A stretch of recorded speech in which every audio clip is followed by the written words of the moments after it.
पापा, लद्दाख में पोस्टिंग थी मेरी, 4 दिनों में रिपोर्टिंग है।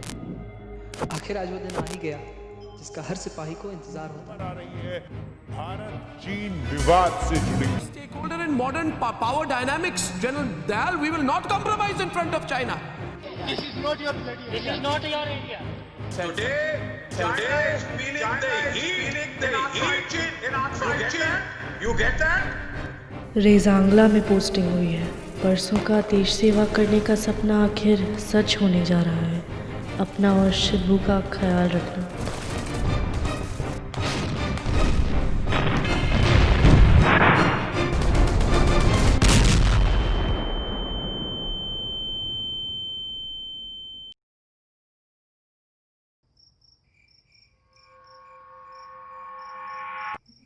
कौन कौन हो तुम? बहुत बहादुर लोग थे, शायद हिंदुस्तान के इतिहास में सबसे बहादुर। कौन से लोग? किसकी बात कर रहे हैं आप? उनका पराक्रम सुनकर हर जवान के लहू की रफ्तार बढ़ जाती है। वो सभी भारतीय आर्मी के लिए एक मिसाल हैं। किस पराक्रम की बात कर रहे हैं आप? कैसी बहादुरी? और मुझे क्यों बता रहे हैं ये सब? आप चुपचाप यहाँ से निकल जाइए। है कौन आप? तुमको कुछ तो परेशान कर रहा है और ये तुम भी जानते हो। मैं जो भी हूँ, लेकिन फिलहाल तुम इतना मान सकते हो कि मैं शायद तुम्हारे बहुत से सवालों का जवाब हूँ। मुझे आपसे सवाल जवाब क्या, बात भी नहीं करनी। मेजर शैतान सिंह, नायक राम कुमार, जमादार हरी राम, जमादार रामचंद्र, रणविजय प्रताप सिंह। क्या क्या कहा आपने? आप कैसे जानते हैं इन्हें? और मेरे पिताजी को कैसे जानते हैं आप? वो 2 दिन हिंदुस्तान के इतिहास के सबसे गौरवशाली 2 दिन हैं। रेजांगला के बर्फीले पहाड़ उन 120 नामों को सुनकर रो पड़ते हैं। उनका सीना गर्व से चौड़ा हो जाता है।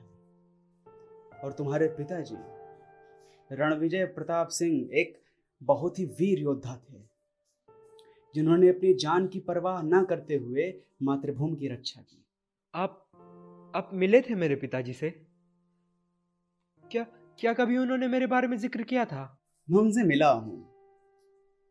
वो तुमसे बहुत प्यार करते थे, बिल्कुल उतना ही जितना तुम अपने बेटे अनिरुद्ध से करते हो। बहुत बहादुर मुंडा है तुम्हारा पुत्र। वैसे तुम्हारी क्या यादें हैं अपने पिताजी को लेकर? तब मैं 9 साल का था। पापा जी का एक खत आया था जिसमें उन्होंने लिखा था कि वो इस दिवाली नहीं आ पाएंगे। बहुत गुस्सा हो गया था उनसे, बहुत रोया था उस दिन में। भला 2 हफ्ते पहले कोई घर आने से मना करता है क्या? उन्होंने लिखा था कि उनको पहाड़ पर लड़ने के लिए भेजा जा रहा है। लिखा था कि आज वो दिन आ गया है जिसके लिए वो फौज में भर्ती हुए थे। दिवाली के लगभग 1 महीने के बाद खबर चलने लगी कि अहीर रेजिमेंट की एक पूरी टुकड़ी ही गायब हो गई और कुछ 120 लोग लापता थे। मैं मास्टर जी के यहाँ ही था जब मेरे 3 साल पुराने दोस्त ने मेरे बाप को भगोड़ा कहा। लोग गालियां दे रहे थे। फिर तो धीरे धीरे पूरे गांव ने हमारा बहिष्कार कर दिया। माँ ने, ताऊ ने, सबने बहुत सारी चिट्ठियां लिखी थी, लेकिन एक भी जवाब नहीं आया। मैंने तो अपने आप में मान लिया था कि शायद अब मेरे पापा कभी वापस नहीं आएंगे। मैं माँ से बोलता था कि मुझे इस बार कोई मिठाइयाँ नहीं चाहिए, कोई कपड़े नहीं चाहिए, बस मुझे मेरे पापा वापस ला के दे दो। और यही कुछ 4 महीने बाद एक खत आया था, साथ साथ कुछ सामान भी था। 2 अफसर आए थे, धूप में बिल्कुल चुपचाप खड़े थे वो। ताऊ जी तो अपने घुटनों पर आ गए थे। माँ का, ताऊ जी का, मेरा, सबका रो रो कर बुरा हाल हो गया था। मैं तो बस अपने पापा के जूते पहचान पाया था।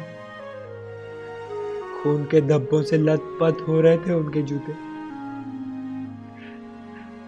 अरे मुझे तो ये भी नहीं पता था कि उनके साथ हुआ क्या। वो इतने दिन कहाँ थे, कैसे थे, और अचानक से ये सब जूते, खून, मेरे कुछ भी समझ में नहीं आ रहा था। और अब मेरे लड़के को सिर्फ 10 महीने हुए हैं फौज में भर्ती हुए, और कल फोन करके कहता है कि पापा मुझे पहाड़ पर लड़ने के लिए भेजा जा रहा है, और शायद वो दिन आ गया है जिसके लिए मैं फौज में भर्ती हुआ था। अरे मैं तो पिछले कई सालों से अपने बाप के मरने की वजहों को सोचते आया हूं। मेरा बाप किस हालत में था, क्या हुआ, मैं आज तक इन्हीं सवालों को अपने सीने में लेकर चल रहा हूं। मेरी आधी से ज्यादा जिंदगी तो इसी में निकल गई, और अब बाकी की जिंदगी मैं अपने लड़के के मौत के वजहों को सोचते हुए नहीं बिताना चाहता। कुछ ऐसी ही तो होती है एक सिपाही की जिंदगी। सरहद, बंदूकें, बारूद, अनुशासन। ये 2 देशों के बीच खींची गई सरहदों पर खड़े सैनिक तत्पर रहते हैं अपनी मातृभूमि की रक्षा के लिए। वो सरकार द्वारा निर्धारित किए गए हर फैसले का बिना किसी शक के पालन करते हैं। ये 1500-2000 फीट की ऊंचाई पर हड्डियां गला देने वाली ठंड में उन वीरान पहाड़ों पर जहां दूर दूर तक कोई नहीं होता, वो डटे रहते हैं।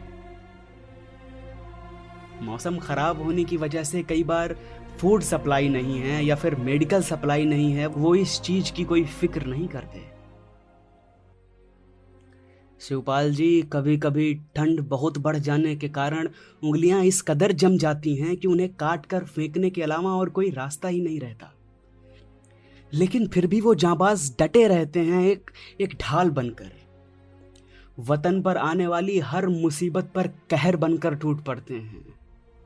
अरे माटी की रक्षा के लिए अपने प्राण तक दांव पर लगा देते हैं। माँ, बाप, बहन, भाई, बीवी, दोस्त, कोई भी उनकी वतन की जिम्मेदारी के आड़े नहीं आ पाता। ना जाने कितने सैनिक अपनी आंखें खो देते हैं, अपने हाथ खो देते हैं, पैर खो देते हैं। अरे मोर्टार की बस एक गोली से परखच्चे उड़ जाते हैं। जाने कितने ही सिपाही सैकड़ों फीट बर्फ की चादरों के नीचे महीनों दबे रहते हैं, उनका कुछ अता पता नहीं रहता। लेकिन कितने ही लोग हैं जो उन्हें वो इज्जत दे पाते हैं जिनके वो हकदार हैं, या उनके परिवारों को वो इज्जत दे पाते हैं जिनके वो हकदार हैं। ये मीडिया या इंटेलेक्चुअल्स, विपक्ष, सरकारें कुछ दिन तो आसपास घूमती हैं और फिर छोड़ देती हैं हमें हमारे हाल पर, हमारे परिवारों को चाय बेचने के लिए, ये लकड़ियां काटने के लिए। जदों लोग आजादी लाई लड़न वाले दे परिवारां नूं इज्जत नहीं देंदे, ते अपा ते तानी सैनिक हो। चंद्रशेखर आजाद को जानते हैं आप? उनकी शहादत के बाद उनकी मां लकड़ियां काटकर अपना पेट पालती थी। जानते हैं क्यों? उनका बहिष्कार कर दिया था। लोग कहते थे कि ये एक डकैत की मां है। भगत सिंह, शहीद भगत सिंह, उन्हें बहुत से लोग आतंकवादी की नजर से देखते हैं, और आज भी कई लोग उन्हें आतंकवादी कहने से नहीं चूकते। सुभाष चंद्र बोस को वॉर क्रिमिनल लिख दिया जाता है, तो क्या नेताजी को वॉर क्रिमिनल कहने से, भगत सिंह जी को टेररिस्ट बुलाने से, एक आतंकवादी बुलाने से इनकी महत्ता घट जाती है? अगर किसी देश को अपनी सीमाओं की सुरक्षा करनी है तो उसके पास ये लोग होने ही चाहिए। उन्हें भगत सिंह की जरूरत है, उन्हें चंद्रशेखर आजाद की जरूरत है, उन्हें नेताजी की जरूरत है। किसी को महसूस हो या ना हो, लेकिन हर देश को सीमा बल की जरूरत होती है, और जिन्हें वतन की रक्षा करने का अवसर मिलता है ना, यकीन मानिए वो बहुत ही सौभाग्यशाली होते हैं। और त्वाड़ा पुत्र शेर है शेर, त्वाणु चिंता करण दी लोड नहीं। लेकिन युद्ध, क्या कभी युद्ध से कोई हल निकला है? युद्ध अपने साथ सिर्फ बर्बादी लेकर आता है। बंदूक से निकली गोली, मोर्टार, बम, इन सब से सिर्फ विनाश किया जा सकता है, शांति नहीं लाई जा सकती। ना जाने कितनी माएं बेऔलाद हो जाती हैं, बीवियां अपने पतियों को खो देती हैं और बाप अपने बेटों से दूर हो जाते हैं।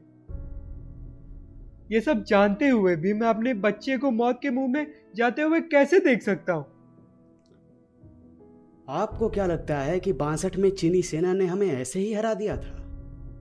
आपको लगता है कि हमारी सेना ने आत्मसमर्पण कर दिया था? और जब कोई बिना किसी बात के जबरदस्ती आपकी सीमा में घुसने के लिए तैयार खड़ा हो, तो आप उस वक्त ये थोड़ी सोचेंगे कि उससे उलझने का परिणाम क्या होगा। सीमा पर तैनात हर एक सैनिक कफन बांध कर खड़ा होता है। वो हर वक्त मौत की आंखों में आंखें डालकर कह रहा होता है कि अभी मेरे जाने का वक्त नहीं हुआ, अभी मुझे मेरा कर्तव्य पूरा करने दो।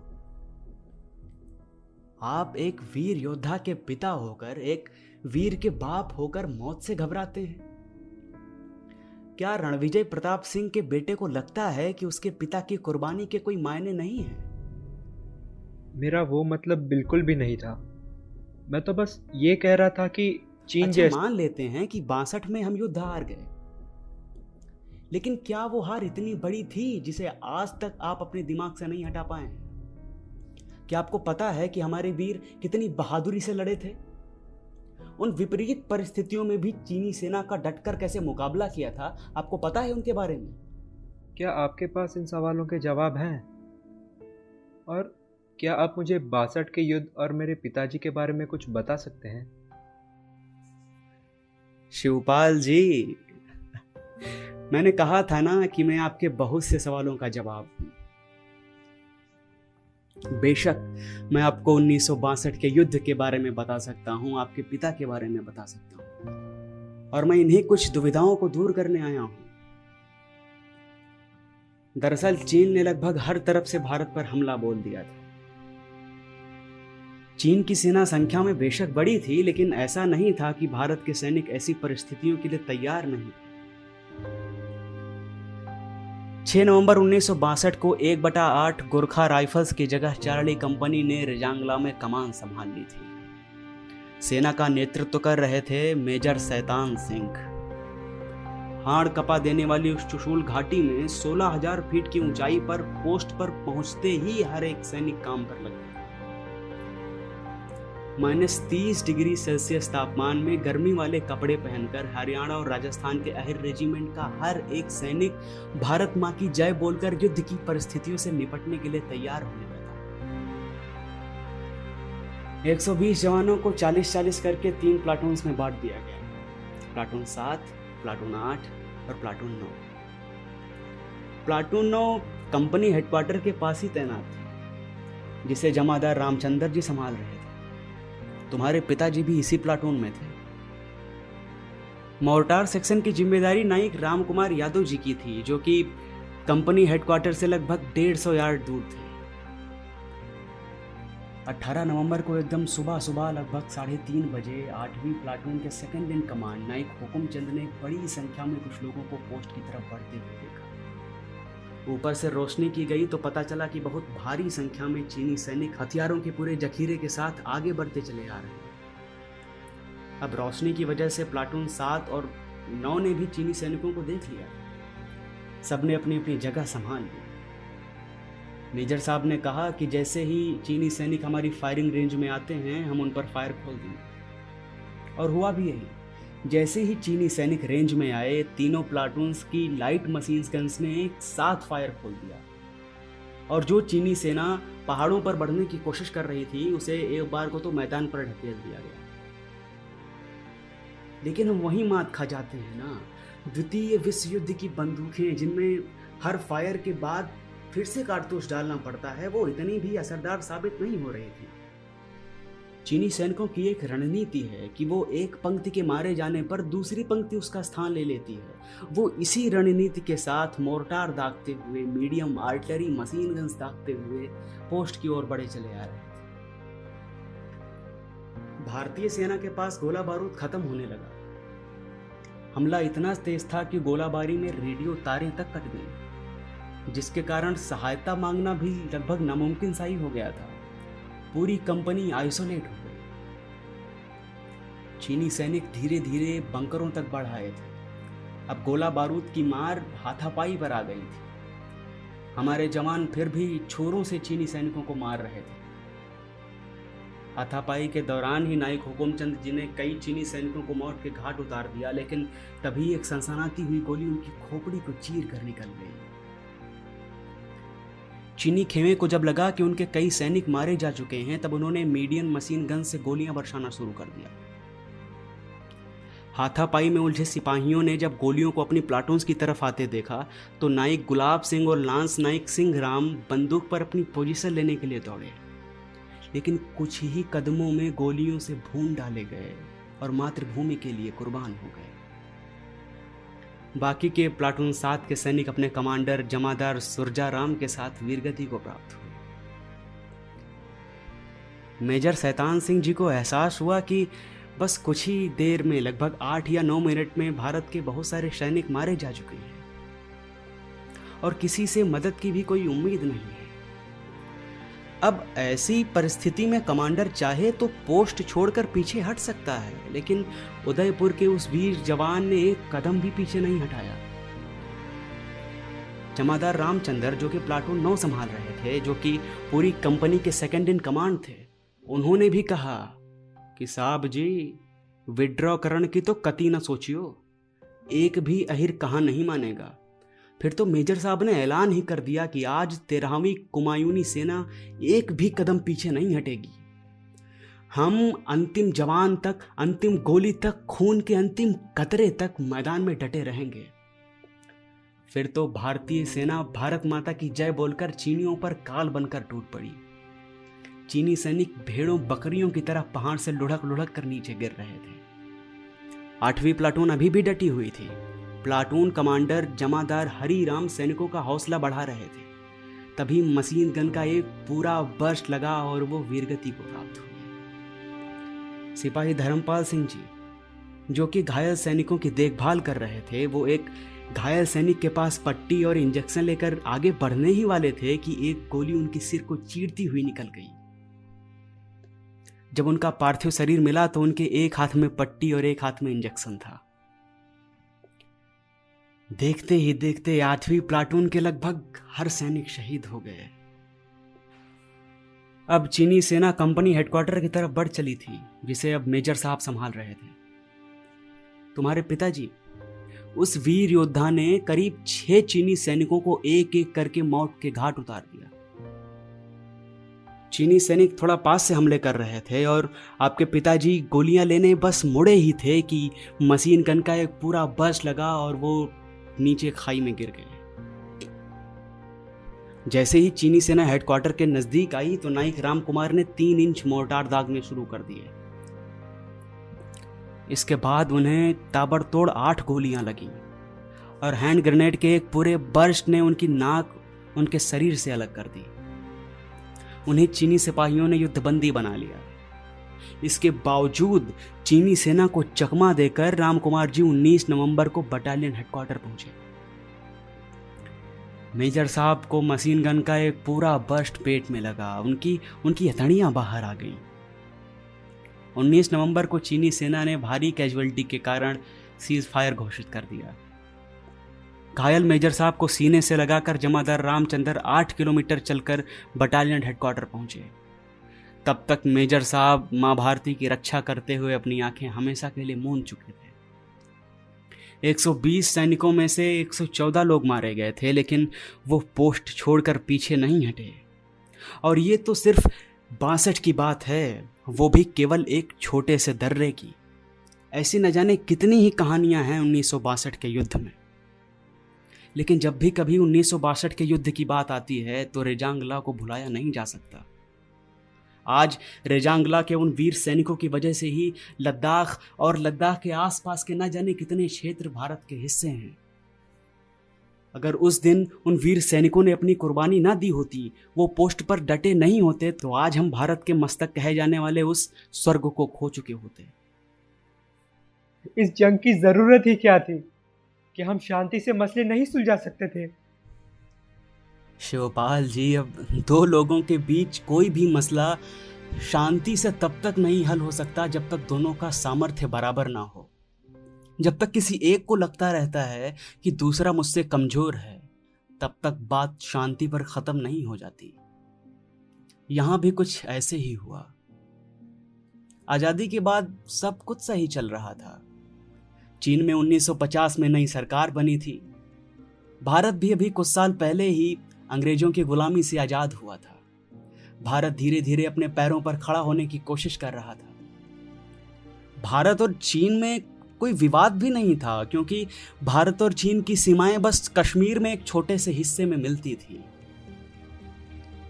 लेकिन कुछ सालों में चीन ने दलाई लामा के तिब्बत पर हमला कर दिया और तिब्बत को अपने कब्जे में ले लिया। अब नेफा और लद्दाख के बॉर्डर का बहुत सारा हिस्सा चीन के बॉर्डर से मिलता था। कुछ बुद्धिजीवियों ने चीन की विस्तारवादी नीति को देखते हुए कहा कि चीन इस मसले को एक ना एक दिन जरूर विवाद में बदल देगा, इसलिए नेहरू जी को चाहिए कि वो चीन के साथ मिलकर सीमाएं निर्धारित कर लें। लेकिन नेहरू जी ने कहा कि वो चीन से तब तक बॉर्डर मसले पर बात नहीं करेंगे जब तक चीन खुद पहल नहीं करता।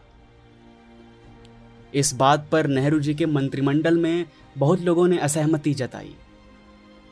उस वक्त के गृह मंत्री सरदार वल्लभ भाई पटेल जी ने नेहरू को एक चिट्ठी लिखी। उन्होंने कहा कि चीन से सीमा को लेकर बात करना उचित है, लेकिन नेहरू जी को अपनी नीतियों पर पूरा भरोसा था। 1954 में नेहरू जी ने चीन के साथ मिलकर पंचशील पर हस्ताक्षर किए। हर ओर खुशी की लहर थी। नेहरू जी की डिप्लोमेसी की प्रशंसा हो रही थी। हिंदी चीनी भाई भाई के नारे लग रहे थे। लेकिन जाने अनजाने नेहरू जी ने तिब्बत पर अपने अधिकार का सरेंडर कर दिया था। पंचशील में इस बात का कहीं भी जिक्र नहीं था कि भारत की सीमाएं कहां से खत्म होती हैं और चीन की सीमा कहां से शुरू होती है। 26 नवंबर 1956 में दलाई लामा ने तिब्बत को चीन से आजाद करने के लिए नेहरू जी से सहायता मांगी। लेकिन नेहरू जी चीन को नाराज नहीं करना चाहते थे। उन्होंने दलाई लामा को साफ मना कर दिया। उन्होंने कहा कि भारत तिब्बत की कोई भी मदद नहीं कर सकता। 1957 में चीन के एक अखबार पीपल्स डेली में एक खबर छपी। उसमें लिखा था कि चीन ने सिंचान से लेकर तिब्बत तक की सड़क बना ली। ये खबर भारत के लिए बिल्कुल भी अच्छी नहीं थी, क्योंकि ये सड़क अक्साई चीन से होकर जाती थी, जिसे भारत अपना हिस्सा मानता था। नेहरू जी ने चीन के प्रधानमंत्री चाओ एन लाई को चिट्ठी लिखकर कहा कि वो शांति से इस मसले का हल चाहते हैं, लेकिन चीन ने जो भी किया वो सही नहीं है। चीन ने विश्वासघात किया है। लगभग 1 महीने बाद चीन के प्रधानमंत्री ने नेहरू जी को एक जवाबी खत लिखा। उन्होंने लिखा था कि विश्वासघात का तो सवाल ही नहीं होता, क्योंकि हमारे बीच सीमाएं तो निर्धारित ही नहीं हुई थी और अक्साई चीन तो हमेशा से ही चीन के हिस्से में था। चीन ने इस पर पहले कभी इसलिए बात नहीं की क्योंकि चीन को और भी काम है।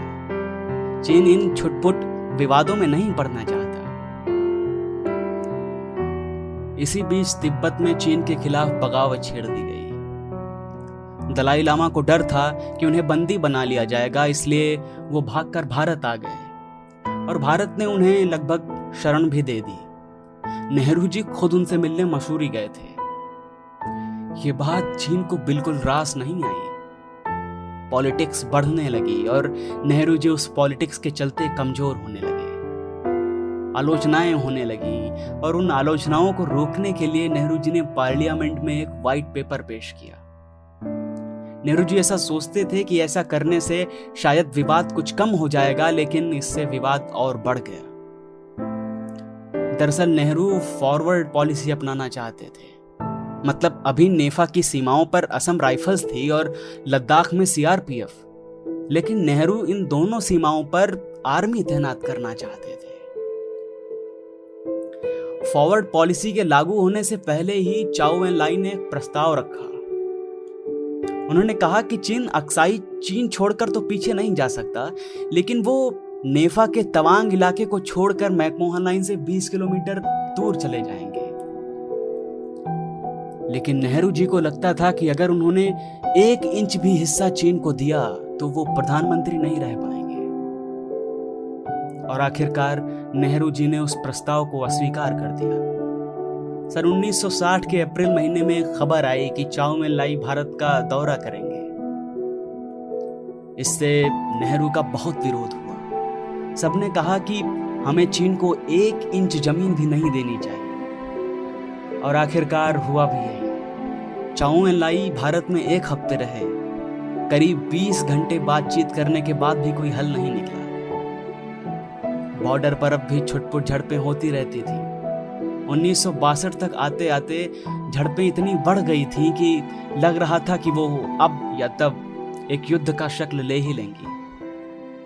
और हुआ भी यही। 1962 में ही चीन ने भारत पर हमला बोल दिया।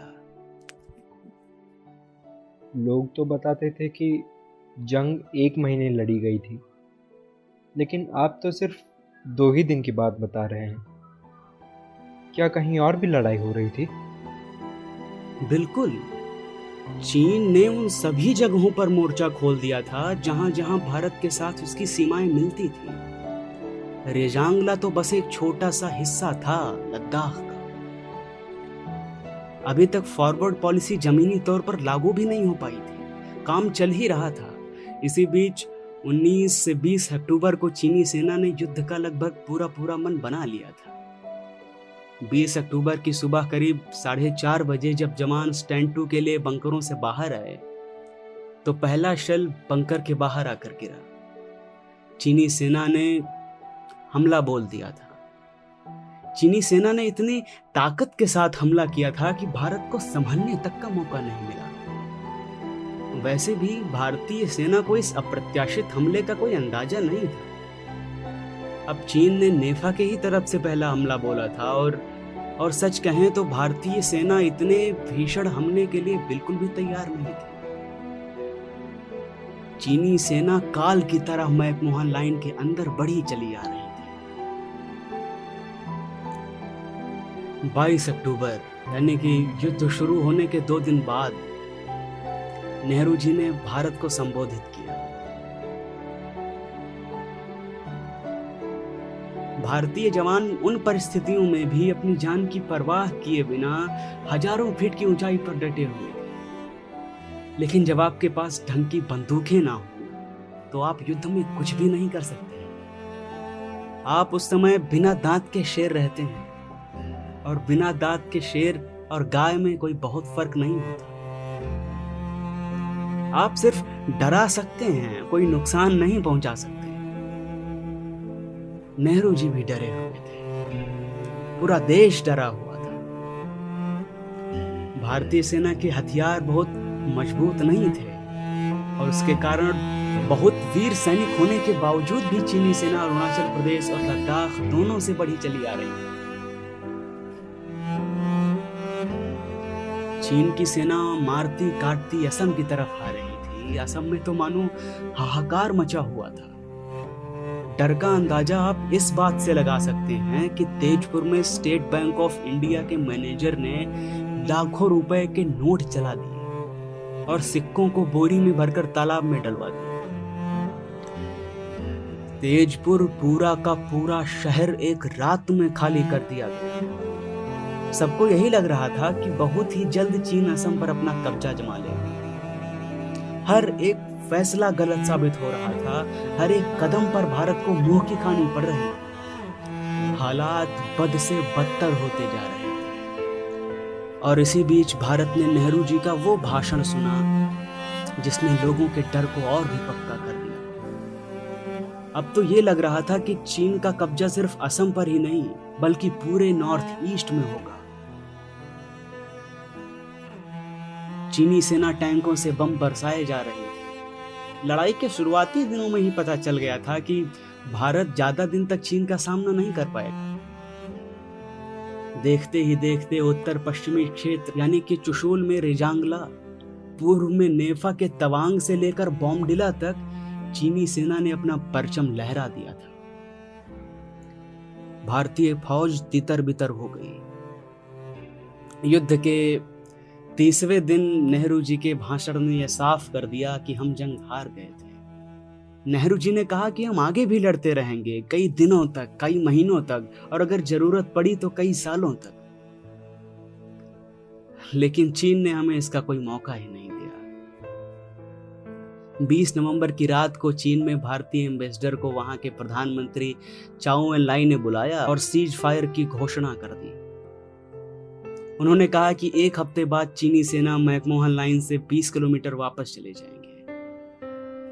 चीन ने भारत की 43,725 स्क्वायर किलोमीटर की जमीन पर कब्जा कर लिया था। शिवपाल जी, इतनी जमीन पर दिल्ली जैसे 28 शहर बस सकते हैं। भारतीय सेना के 1,383 सैनिक शहीद हो गए थे और लगभग 1,000 घायल थे। 1700 सैनिकों का कोई अता पता ही नहीं था। लगभग 3900 सैनिकों को युद्धबंदी बना लिया गया था। हम युद्ध हार गए थे।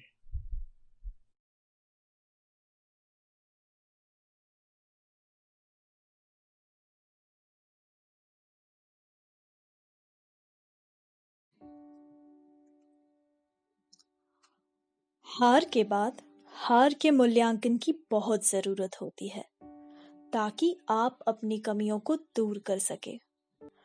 1962 की हार के बाद हेंडरसन भगत रिपोर्ट सरकार को सौंपी गई थी। उस समय सरकार ने इस रिपोर्ट को पब्लिक डोमेन में नहीं आने दिया। 2014 में इसका एक अंश जनता के सामने हार के कई कारण लेकर आया।